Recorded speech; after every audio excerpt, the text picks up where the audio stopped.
In this video, we're going to talk about how to calculate the isoelectric point of an amino acid. So let's use glycine as an example. So glycine has a chirocarbon with 2 hydrogen atoms, a carboxylic acid functional group, and an amino group. The pKa of the carboxylic acid functional group is about 2.3, and for the amino group, it's 9.6. So with this information, calculate the isoelectric point of this amino acid.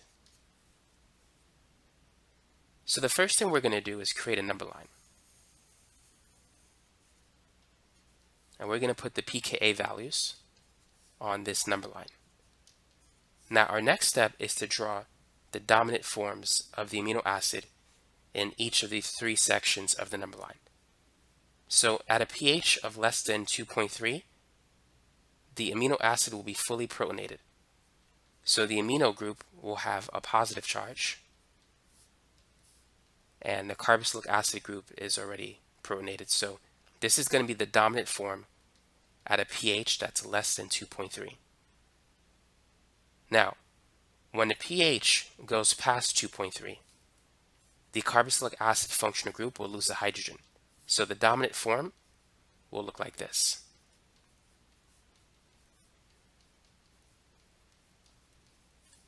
The nitrogen will still have a positive charge, but the oxygen of the carboxylic acid functional group now has a negative charge. Now, when the pH goes past 9.6, the amino group will lose a hydrogen. So it's going to be deprotonated, and this will now be the dominant form of the amino acid. So on the left, the net charge is +1. In the middle, it's 0. And on the right, the net charge is -1. Now, to calculate the pI, we need to determine the pH of the zwitterion. Which of these structures represent the zwitterion? Would you say it's structure A, structure B, or structure C? The zwitterion is electrically neutral. It doesn't migrate in the presence of an electric field. It has both a positive and the negative charge. So structure B is the zwitterion. Now, in order to calculate the pI, we need to take the average of the pKa values to the left and to the right of the zwitterion. So to the left of the zwitterion, the pKa value, or pKa1, is 2.3, and to the right of it, it's 9.6. So it's going to be 2.3 plus 9.6 divided by 2. So that's going to be 2 plus 9 is 11, 0.6 plus 0.3, that's 9. So it's 11.9 divided by 2. 11.9 divided by 2 is about 5.95. So that would be the isoelectric point of this particular amino acid. So at a pH of 5.95, the dominant form of the amino acid will be almost completely the zwitterion. Now let's work on another example for the sake of practice. So here is another amino acid. Like all amino acids, it has a carboxylic acid functional group, an amino group, a hydrogen atom, and the R group is going to look like this.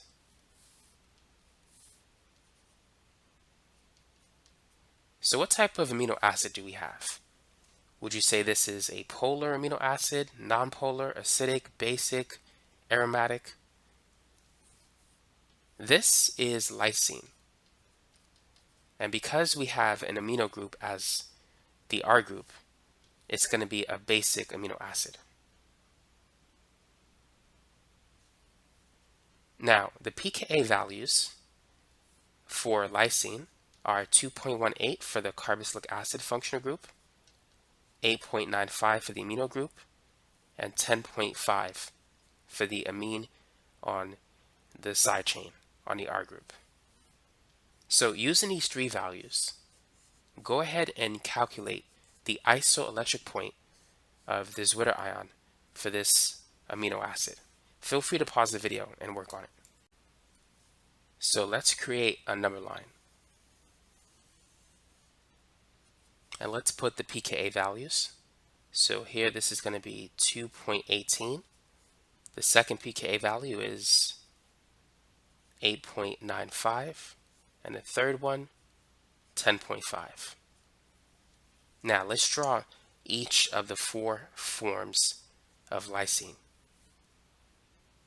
So when the pH is less than 2.18, this amino acid will be fully protonated.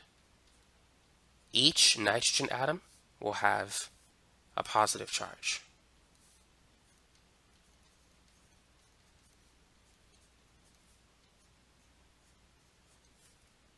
So this will be the dominant form of lysine at a pH below 2.18.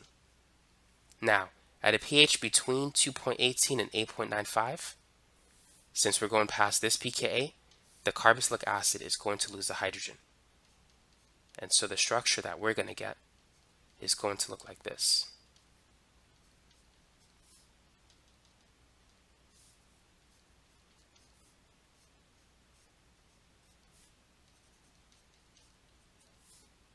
Each nitrogen atom will still have a positive charge, but now the carboxylic acid functional group is deprotonated, so it carries a negative charge.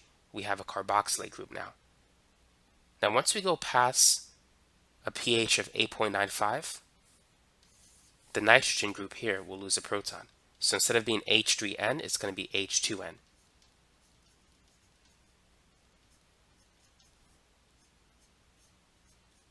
And so we have this structure. And then finally, at a pH beyond 10.5, the last nitrogen at the top will lose its proton.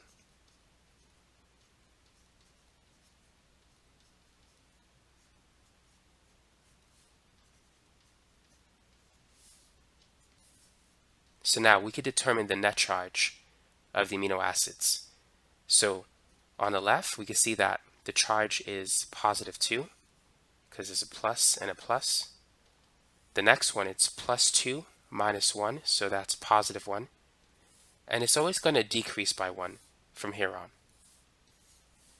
So this is plus 1 and minus 1, that's 0. And for the last one, we can see that it's negative 1. So this right here is a zwitterion, because the total charge is 0. We have a positive charge and the negative charge. So to calculate the isoelectric point of the zwitterion, we need to average these two pKa values. So it's going to be 8.95 plus 10.5 divided by 2. So 8.95 plus 10.5, that's 19.45 divided by 2. This gives us an isoelectric point of 9.725. So you could say it's approximately 9.7. So that's how you could determine the isoelectric point of an amino acid.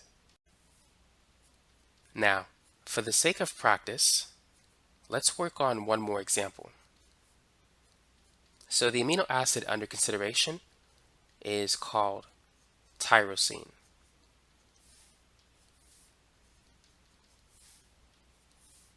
It has an aromatic ring with a hydroxyl group attached to it. The pKa of the carboxylic acid is about 2.2. For the amino group, it's 9.1. Now, for the hydroxyl group, most phenol groups have a pKa of 10. Some textbooks says that this is 10.5, 10.9, 10. It's somewhere around 10, but for the sake of simplicity, let's say it's 10.5. So using this information, calculate the isoelectric point of tyrosine. So let's begin with a number line. So we're going to have 2.2, 9.1, and 10.5. So there's 4 structures to draw. 1, 2, 3, 4. So starting with the first one, everything is going to be protonated. The amino group will have a positive charge. The carboxylic acid will have its hydrogen, and the same is true for the phenol group.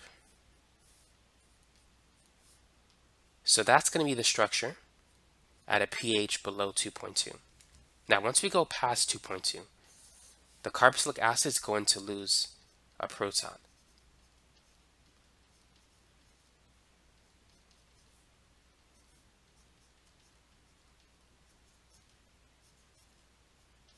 And so we're going to get this structure. So here we have a negative charge, and here we have a positive charge.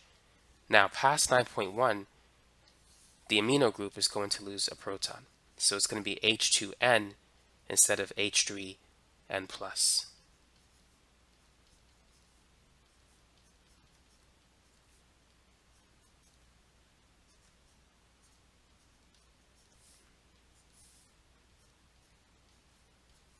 And then finally, once we go past 10.5, the hydroxyl group is going to lose a proton.